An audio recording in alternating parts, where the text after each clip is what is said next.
kalau kata netizen sih angin duduk. Emang nih dikerokin aja nih kayak hilang. Apakah sebelum mudik udah ada gejala-gejala yang seperti itu dan memberat setelah mudik? Lifestyle yang bagus gitu ya kan. 20 akhir, 30, 40 udah mulai tuh.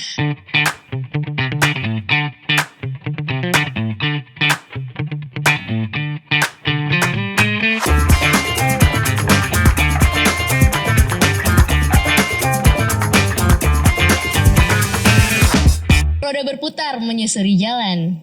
Kampung halaman jadi tujuan. Mudik membawa rindu dan kebahagiaan. Namun jangan lupa, kesehatan tetap jadi perhatian. Assalamualaikum warahmatullahi wabarakatuh. Halo Sobat Aulia, dengan Echa di sini di podcast Ada Cerita di Aulia edisi Lebaran. Nah, mumpung Lebaran nih, kayaknya seru deh kalau kita bahas tentang mudik, terus kesehatan juga.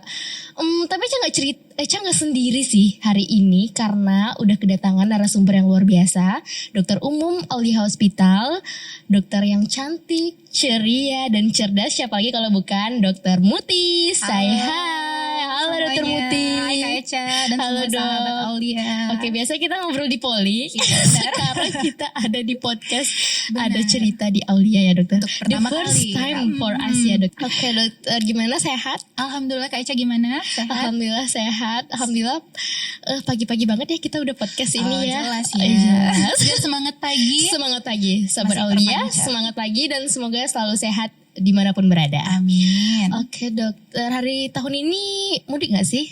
Oh mudik. Oh iya, kemana? Alhamdulillah lumayan jauh ya. Ada berapa jam ya waktu itu ya? Ada berapa provinsi yang sudah Berapa terlewati? provinsi? Enggak, ke Enggak. Bangkinang City aja. Itu lumayan jauh ya. Lumayan jauh ya. Lumayan jauh. Kira-kira kalau udah ada tol sekarang ya? Ada. Udah berapa ada. jam tuh dok? Kurang lebih 1 jam udah 1 sampai. jam Insya Allah, ya. Luar biasa. Kak Ica gimana? Mudik nggak? Oh tahun ini enggak sih. Oh jaga gawang. ya Jaga berarti gawang. ya. Oke. Tim jaga gawang Jaga ya. gawang di Pekanbaru. Pemain inti Pemain nggak inti. pulang. Oke dok, bicara tentang mudik nih kan 1 jam ya, nggak macet nggak dok? Kebetulan waktu masuk tolnya aja yang Oh, macet. masuk. Karena Oh, yang waktu ngantri itu kan tol. kemarin pada balik ke Sumbar mungkin ya. Jadi arus baliknya masih ke Sumbar ke arah sana. Jadi Iya, lumayan iya, macet iya, masuk iya. tol. Pas udah keluar tol udah enggak. Kira-kira berapa jam atau berapa menit? Tolnya aja 30-45 30 nggak menit. nyampe ya, Iya. sekitar segitu. Itu di hari apa dokter berangkat? Waktu itu hari Lebaran kedua. Hari apa tuh? Hari Minggu kah? Oh udah lebaran kedua. kedua ya, nggak terlalu ini tapi Nggak pun terlalu. 30 menit Iya, lumayan ya. lumayan. Iya. Ngomong-ngomong dokter aslinya dari mana sih? Asli kalau misalnya ngikut orang tua kali ya, Sumbar. Oh Sumbar. Tapi udah lama menetap di Pekanbaru. Oh jadi Minang Pride. Minang Pride. Dari ayah sama ibu? Ayah ibu. Wow. Sumbar. Asli Minang Pride. Terus kalau lahirnya di mana? Kalau lahir kebetulan lumayan dekat. Gak percaya. Di Sorong, Papua Barat. Wow, serius? Iya, serius. Terakhir kali ke Sorong, Papua itu kapan sih? Kurang lebih waktu dilahirkan ya 28 tahun yang lalu. Jadi ceritanya kenapa tuh kok bisa lahir di situ? Kebetulan waktu itu keluarga mama ikut papa waktu itu dinas di Papua. Jadi lagi hamil dan kebetulan lahir di sana. Oh, dokter anak keberapa? Anak pertama. Wow, dari berapa bersaudara? Bertiga, cewek semua. Oh, cewek semua. Serikandi Serikandi. ya. Oke, kan mudik ya. Tapi kalau kita bicara tentang mudik kan itu kayak perjalanan jauh yang berjam-jam banget. Apalagi kalau Sumbar, Benar. itu udah kayak fenomena tiap tahun ya dokter. Betul. Kayak harus dirasakan gitu Macet. ya. Kayak macet Macet. banget. Nah itu kalau lagi dihubungkan sama kesehatan kan itu kayak jadi nyeri pinggang, Benar. terus kayak nyeri sendi, pusing, mual gitu. Apalagi Echa dulu ya udah lama sih nggak pulkam, tapi Echa tuh tipe orang yang kayak harus minum antimo dulu. Oh, oke. Nggak bisa. Iya. Menarik nih. Kan kayaknya beda-beda orang ya. Kalau Echa tipenya yang kayak udah dicoba kayak misalnya tanpa antimo gitu kan, mudik, tapi pasti mual, muntah, pusing. Oke. Terus tapi kayaknya ada juga orang yang menikmati jalanan juga bisa. Itu kenapa ya dok? Sebenarnya sih kayak kalau misalnya coping orang masing-masing itu kan beda ya, dan juga sinergi dari tubuhnya juga beda-beda. Ada yang tahan, ada yang nggak tahan. Itu kan kembali lagi tuh ke keseimbangan. Jadi kalau misalnya balance di tubuhnya oke, dia nggak akan mengalami masalah apa-apa. Cuman kalau misalnya kadang juga ada juga sugesti ya. Kalau misalnya oh my god, aku bakal pulang kampung nih jauh, perjalanan lama, bakal muntah. Udah pernah sih kayak gitu. Ya udah deh mending minum obat dulu sebelumnya. Jadi kalau misalnya udah minum obat gitu. Tapi memang kadang ada juga orang yang seperti itu. Tergantung. Terus ada juga kayak kadang kalau misalnya dia duduk di depan kayak dia fine aja, tapi kalau duduk di belakang semabuk. Kadang ini juga sih kalau misalnya kayak sempit, terus misalnya kayak pengaruh dari udara. Ada juga kalau kayak fase dingin, terus juga pengap kan kalau misalnya terkungkung nih di dalam mobil lama-lama berjam-jam. Ada yang kalau misalnya kayak gitu dia mual, muntah, pusing. Apalagi kalau misalnya sebelumnya punya riwayat seperti kayak vertigo atau mungkin ada keluhan di telinganya, karena itu salah satunya yang membuat balance tubuh itu. Kalau misalnya ada keluhan telinga itu biasanya kadang bikin nggak seimbang. Jadi posisi juga mempengaruhi dan akhirnya jadinya mual, muntah, pusing, ada keluhan seperti itu. Iya, soalnya kayak pengaruh ya, misalnya kan kadang kalau misalnya pulang kamu gitu jangan bersila gitu, maksudnya tuh duduk berlipat gitu, itu ngaruh nggak kayak bersila di dalam mobil? Bersila di dalam mobil gitu nggak ada sih kalau setahu aku secara medis ya. Tapi kalau misalnya memang ada yang merasa kalau misalnya suatu posisi itu membuat kita mulai mual atau muntahnya cepet, mending nggak usah gitu. Jadi kalau tahu dari diri sendiri aja kayak gitu. Atau kayak kadang kata ke orang kayak naik betis tuh gimana sih? Naik betis itu sebenarnya bukan ya kayak kalau misalnya kita lama-lama duduk nih, jadi kan posisi kaki itu kan ke bawah nih, jadi lama-lama ada pembekuan darah. Apalagi kalau misalnya pada orang-orang tua. Tapi kalau misalnya udah lama-lama dan kita posisinya kayak gitu terus, kalau di mobil kan nggak bisa jalan. Kecuali kalau misalnya even kalau kita naik pesawat gitu, kadang-kadang kan kita ke toilet masih ada jalan, tapi kalau misalnya lama itu dia akan turun ke bawah dan juga akhirnya pegal. Jadi makanya kadang lebih bagus juga kalau misalnya kita lagi mudik di mobil atau di kendaraan yang bisa berhenti, kita turun dulu sebentar, keluar mobil, jalan sebentar untuk mengembalikan lagi posisi darahnya seperti itu. Jadi nggak terlalu pegal lagi. Atau kalau misalnya mau juga pakai hot patch, bisa kayak koyo gitu ya kan, atau diolesin sama kalau hot cream seperti itu ya. Jadi lebih nggak pegal. Terus menarik nih dok, sebelum aja kita ke podcast ini aja tuh kayak searching gitu kan, terkait kayak mudik-mudik gitu. Apa sih biasanya pemudik-pemudik ini keluhannya gitu. Jadi aja nemuin satu video, dia tuh kayak ada supir terus ada penumpang. Nah terus dia tuh kayak keringat dingin, terus katanya dia juga nyeri dada, terus mual, pusing kayak gitu. Tapi justru pertolongan pertama supirnya malah kerokin, ngasih minum hangat. Terus kalau kata netizen sih angin duduk. Angin duduk. Iya. Jadi kayak kalau kata netizen sih itu masuk angin karena kelamaan duduk. Itu maksudnya apa sih dok? Bisa kita luruskan nggak secara medis? Boleh. Gitu maksudnya? Ini sebenarnya kayak udah lama banget ya, kayak dari orang-orang zaman dulu, mungkin sebelum ada istilah-istilah medis yang diperkenalkan kepada masyarakat gitu ya kan. Namanya angin duduk. Angin duduk bahasa awamnya. Itu sebenarnya kalau misalnya kita kita geser ke istilah medis, biasanya itu disebut dengan angina pectoris. Yes. Angina pectoris itu kalau kita bahasa mediskan lagi itu adalah nyeri dada yang diakibatkan oleh jantung yang bermasalah gitu ya kan. Kalau misalnya gejalanya biasanya itu ada nyeri dada yang terasa terhimpit kurang lebih 10 sampai 15 menit gitu ya kan, menjalar ke bahu, ke leher, ke dagu atau ke punggung, ke lengan kiri. Nah, itu. Terus bisa juga muncul keringat dingin. Nah, kalau misalnya kadang ada juga nih memang istilah angin duduk itu dikaitkan dengan kembung. atau masuk angin yang kayak emang nih dikerokin aja nih kayak hilang. Tapi harus kita tandai gejala-gejala yang harus diwaspadai. Seperti yang saya tahu dibilang angina pectoris tadi ya. Nyeri dada yang terasa dihimpit nggak berkurang terus menerus kurang lebih 10 sampai 15 menit dia terus menerus nggak ada berhenti menjalar ke lengan kiri, ke bahu, ke leher, ke dagu, ke rahang atau ke punggung, itu harus diperhatikan sekali. Kalau misalnya memang lagi mudik, cari aja nih rumah sakit atau pelayanan kesehatan terdekat yang bisa menolong kamu gitu, sahabat Aulia. Jangan lupa. Soalnya kayaknya dia tuh agak beda-beda tipis ya dok. Kalau nyeri dada nih kadang juga bisa kayak cuman GERD katanya, kayak dada terasa panas gitu kan ya.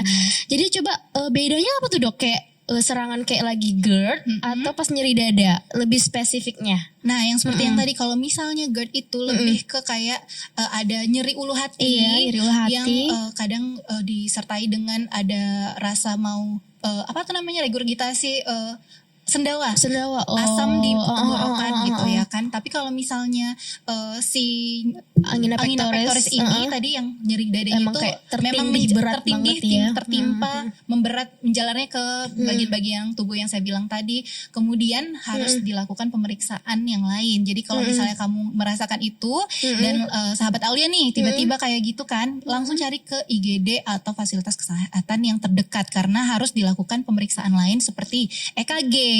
Nah, EKG atau rekam jantung itu perlu banget untuk melihat apakah ada elektrolit kelistrikan jantung yang ada bermasalah atau tidak. Elevasi atau memang ada cuman stabil seperti itu kan. Itulah yang harus diperhatikan. Terus nanti kalau misalnya pun ada elevasi yang seperti Kak Echa bilang tadi, di kelistrikan jantungnya itu harus diperiksa lanjutan, yaitu cek enzim jantung untuk melihat apakah memang ini adalah suatu kondisi yang gawat darurat atau memang cuman kembung atau GERD saja, seperti itu. Benar. Begitu sahabat Aulia. Terus dokter, misalnya kan ya kita nggak tahu ya kalau lagi mudik kan lagi macet panjang banget gitu, tiba-tiba kayak ada serangan yang kayak gitu. Kira-kira harapan kita bisa berapa menit gitu dok? Kayak golden time-nya gitu.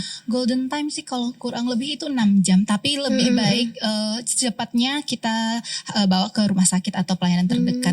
Cuman memang kalau misalnya kita lagi mudik sahabat Aulia, lebih baik itu kita persiapan. Salah satunya kemana nih titik-titik rumah sakit atau pelayanan yang terdekat dari kita. Jadi kalau misalnya ada apa-apa, apalagi nih kita membawa orang tua atau anak kecil, bayi, ibu hamil, yang kita nggak tahu kan apa yang bermasalah, yang kita nggak tahu juga apakah kita akan sampai tujuan tepat waktu atau macetnya itu sampai melebihi dari perkiraan kita gitu. Jadi kita harus tahu titik-titik mana nih. Misalnya kita dari suatu titik A, berarti kalau misal di titik A itu macet gak sampai ke titik B, di mana lokasi pelayanan kesehatan terdekat dari titik kita itu. Atau misalnya zaman sekarang kan juga udah ada tuh yang namanya Google Maps atau Waze atau aplikasi apapun yang bisa membantu kita, itu boleh di download dulu.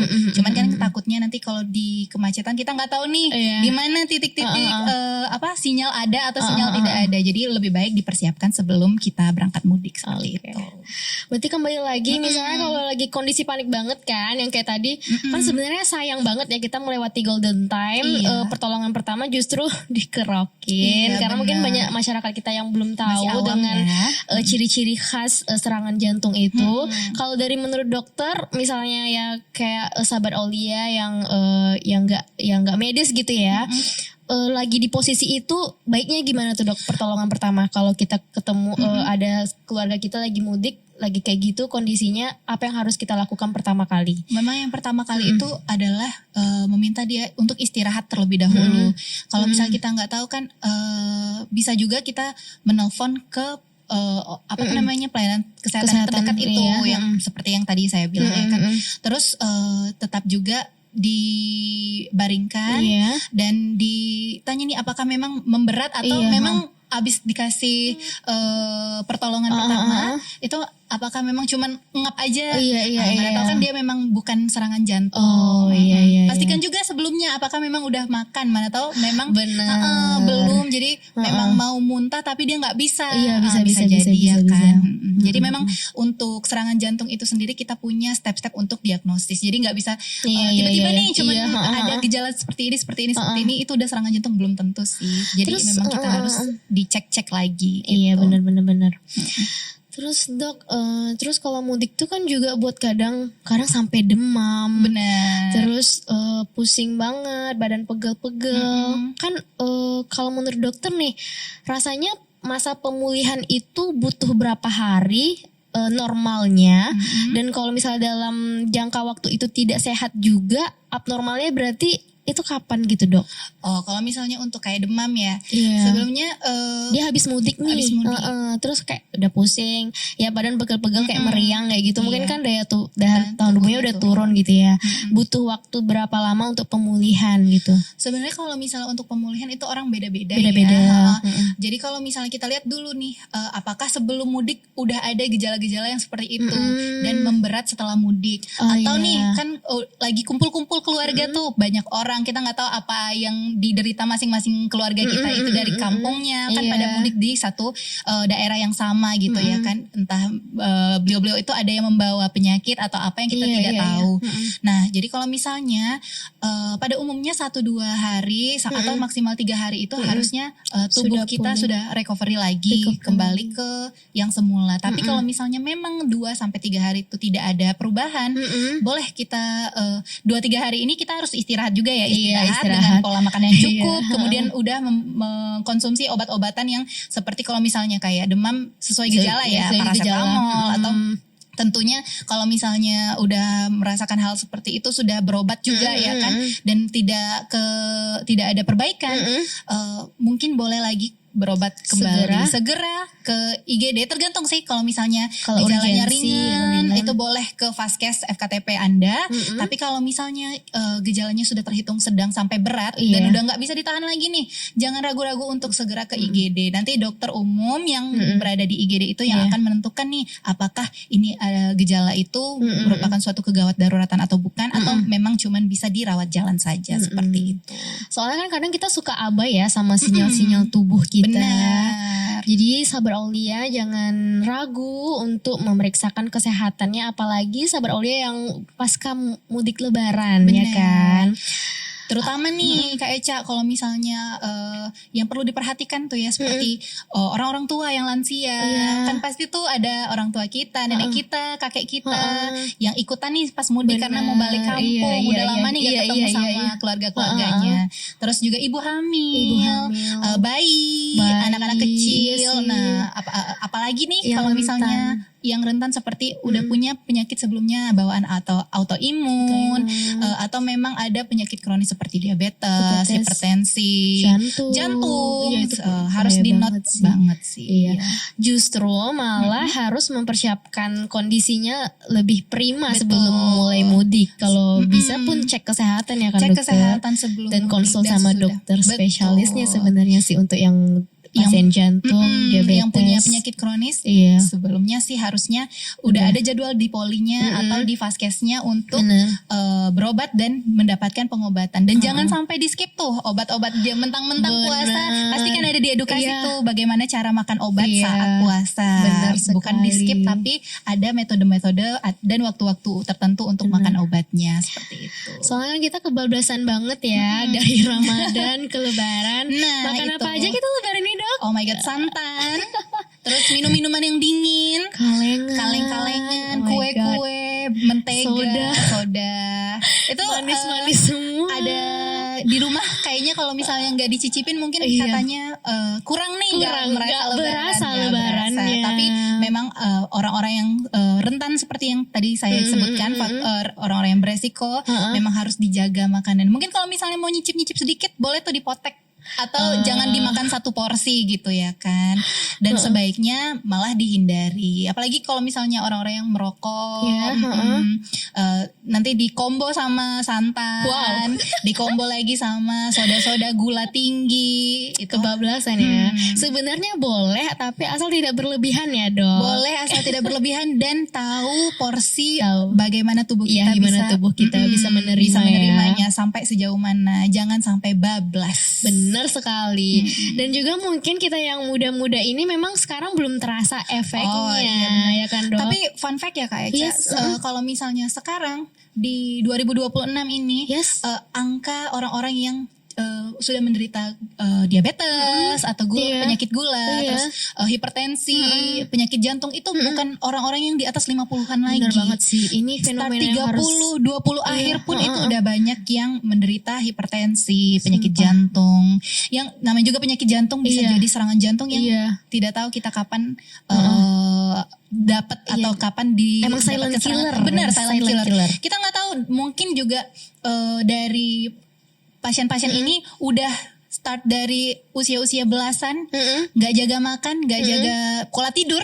Ya jangan lupa ya, jangan nggak menjaga pola tidur, nggak menjaga pola makan, terus juga nggak ada olahraga, stagnan, tidak apa tuh namanya, tidak lifestyle yang bagus gitu ya kan. 20 akhir, 30, 40 udah mulai tuh. Takut banget sih. Benar. Aja udah 27, dokter udah berapa? 28. Wow, terus iya semua takut banget karena kayak udah ada yang gagal ginjal di masa muda kayak 20 kita kayak udah risk banget ya dok. Betul sekali. Gagal ginjal yang udah cuci darah. Sampai di rumah sakit kita pun udah ada orang-orang yang 20-an itu udah mulai dilakukan cuci darah. Kayak, jadi memang harus di-note kebetulan aja di poliklinik kan. Jadi kayak 19 tahun wow udah HD, udah cuci darah. Dan rutin 2-3 kali per minggu loh itu. 1-3 kali per minggu itu lumayan menakutkan juga ya kan. Pasti ngaruh ke psikis dan benar, mental ya. apalagi masih muda. Terus dok, nih sudah mudik, udah bekerja kembali lah ya. Kayaknya kita udah produktif lagi. Benar. Apa sih layanan kesehatan di Aulia kira-kira yang bisa sobat Aulia dapatkan atau apa-apa aja mungkin pelayanan kesehatan di Aulia yang bisa sahabat Aulia datang dan untuk cek-cek dulu nih. Apalagi nih dari mudik ya Kak Eca ya. Dari mudik. Jadi mungkin ada banyak sekali pelayanan kesehatan di Aulia Hospital yang bisa sahabat Aulia dapatkan. Mulai dari cek lab atau ada di layanan poli umum yang diberikan oleh dokter umum, poliklinik spesialis yang dilayani oleh spesialis mulai dari spesialis bedah, spesialis penyakit dalam, penyakit jantung, spesialis paru, kemudian spesialis anak untuk anak-anak kita, dan juga spesialis obgyn untuk ibu hamil dan juga menyusui dan sebagainya. Kemudian poliklinik di Aulia itu banyak sekali, boleh nanti cek langsung ya di Instagram atau di seluruh platform sosial media Aulia Hospital. Dan biasanya itu jadwal poliklinik spesialisnya akan diupdate secara berkala di seluruh platform dari Aulia Hospital. Media sosial Aulia Hospital. Kemudian selain poliklinik umum dan poliklinik spesialis juga ada poli gigi. Mungkin dari kemarin-kemarin juga ada yang sakit gigi. Masuk banget nih. Sakit gigi akan bisa langsung ke poli gigi di Aulia Hospital. Bener sekali, yang untuk scaling ya kan? Untuk memperindah lagi ya kan. Bener. Dari yang sebelum-sebelumnya dari mudik sakit gigi bisa langsung ke Aulia Hospital. Cek lab juga harus loh ya. Apalagi kalau misalnya orang-orang tua kita yang udah punya penyakit kronis harus dicek apalagi rutin 6 bulan sampai setahun. Ibu-ibu, bapak-bapak yang diabetes, yang kolesterol, yang tensinya itu wajib banget asam urat. Iya, karena kita nggak tahu ya makan apa aja nih selama Lebaran. Dan kemungkinan besar itu kita kurang minum. Karena minum-minum manis ya minum kan. Air putih terlebih lagi ya dokter. Minum minuman yang manis tuh kayak kita bikin udah minum. Padahal yang harus itu adalah minum air putih yang cukup. Benar. Kesehatan ginjal utama. Benar sekali. Ngomong-ngomong tentang pemulihan, ada gak sih dok di Aulia kita bisa kayak imun booster Ada kayak banget. neurobion Ada atau vitamin C. Ada banget. Bisa Bisa langsung banget ke ya. poliklinik Aulia Hospital dan Bener. juga bisa langsung menghubungi bagian layanan customer Customer ya. care Aulia Hospital. Jadi bisa ada pasiennya datang ke Aulia Hospital atau juga ada loh Kak Eca layanan yang langsung panggil ke rumah atau yang di Serius? home care bisa. Wow, Silahkan menarik nanti sih. dihubungi. Oke. Begitu. Dan juga nanti kalau ada info-info Aulia Hospital, Sabar Aulia juga bisa pantengin IG-nya kita ya. Benar sekali. Untuk closing deh, kalau misalnya ada pesan penting untuk sahabat Aulia dimanapun berada terkait keluhan setelah mudik, apa nih yang ingin dokter sampaikan? Nah sebenarnya kalau untuk closing statement kali ya, apalagi dari mudik kita harus tetap jaga kesehatan, jangan sampai lolos, Iya. jangan sampai kita karena udah mudik merasa recovery full. Padahal kadang kita mudik itu juga ada juga loh stres yang didapat dari mudik itu sendiri. Oh, iya, Makanya kalau misalnya dari aku sih sebenarnya kalau kita mudik kasihlah spare waktu 1-2 hari sebelum kita masuk kerja itu udah di rumah. Oh, Nah jadi iya. jangan mungkin banyak juga kebetulan papa aku juga tuh. Jadi kalau misalnya papa biasanya kalau mudik itu paling terakhir karena pengen berwaktu bersama keluarga ya kan. Jadi hari paling terakhir itu datang. Terus kebetulan papa aku lagi di Makassar, dapat pesawatnya itu yang di landing Makassar itu sampai jam dini hari tuh. Dan jam 7-nya lagi udah harus siap-siap untuk ke kantor. Wow. Nah itu sebenarnya sebaiknya sih dikasih waktu spare 1-2 hari dulu untuk pemulihan, recovery ya. istirahat full, baru bekerja seperti biasa. Iya, karena kadang kita tuh nggak ngenalin kayak atau mengabaikan stres tubuh kita nggak sih? Sinyal-sinyal yang kayak kadang kita ngerasa kayak burn out deh. benar, Iya kan? benar. Hal-hal itu kadang sinyal-sinyal tuh sering banget diabaikan. Benar. Ngaku, Padahal itu Sabar Aulia. benar. Padahal itu adalah sinyal-sinyal dari tubuh sendiri. Iya.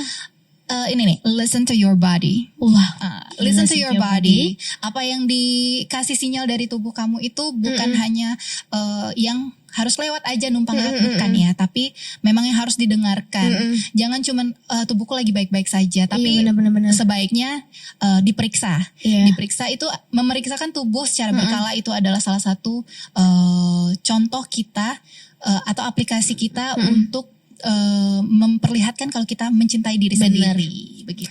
Love yourself. Love yourself. Bener banget sih, karena kayak banyak banget pasien-pasien tuh kalau ditanya kayak ini udah berapa lama nyerinya kayak gitu, kayak udah bertahun-tahun. What? Tapi kenapa baru datang sekarang? Kenapa baru sekarang? Dan memang kadang ya sebenarnya tuh tubuh kita masing-masing tuh beda-beda ya dok. Kadang ada yang dia sensitif, dia cepat ngasih sinyal. Ada yang kayak ya kita nggak tahu ya kalau kayak cancer atau apa gitu kan udah stadium akhir kayak misalnya gagal ginjal juga tahunya kan udah ini saat kan. mau cuci darah. Jangan jauh-jauh deh, kayak misalnya kalau banyak kayak pasien diabetes juga udah ada gangren, udah ada luka DM baru ke rumah sakit tuh sayang banget sih Sobat Aulia. Benar. Yang penting itu adalah sebenarnya penyakit itu bukan sesuatu yang harus ditakuti, tapi penyakit itu semakin cepat kita tahu penyakit kita, semakin cepatlah kita bisa mendapatkan pertolongan. Kemudian semakin cepat juga kita memperbaiki tubuh kita dan juga lebih baik prognosis atau kedepannya itu lebih baik. Lebih tahu, lebih cepat itu lebih baik. Betul untuk sekali. Kita mengatasi dan memberi solusi. Itu sih sebenarnya. Oke, kayaknya udah nggak terasa ya. Lumayan juga ya, cuap-cuap hari ini. Semoga nggak hanya cuap-cuap, tapi semoga juga bermanfaat dan mengedukasi dan juga mengajak Sobat Aulia untuk lebih aware lagi, untuk lebih sayang lagi sama tubuhnya. Jangan mengabaikan sinyal-sinyal, apalagi ini udah momen Lebaran ya. Kita tahu ya gimana pola makan kita, gimana pola lifestyle kita. Kayak ini kesempatannya kita untuk menyayangi tubuh kita dan sampai kita berjumpa di bulan Ramadan dan Lebaran tahun depan. Amin. Jadi makanya harus banget jaga kesehatan. Betul sekali. Benar sekali. Aduh, makasih banyak banget dokter. Terima kasih banyak Kak Eca untuk podcast pertama kita ini. Mungkin akan ada podcast lainnya. Ditunggu ya. Perjalanan jauh penuh ceria. Cakep. Bertemu keluarga, hati pun lega. Cakep.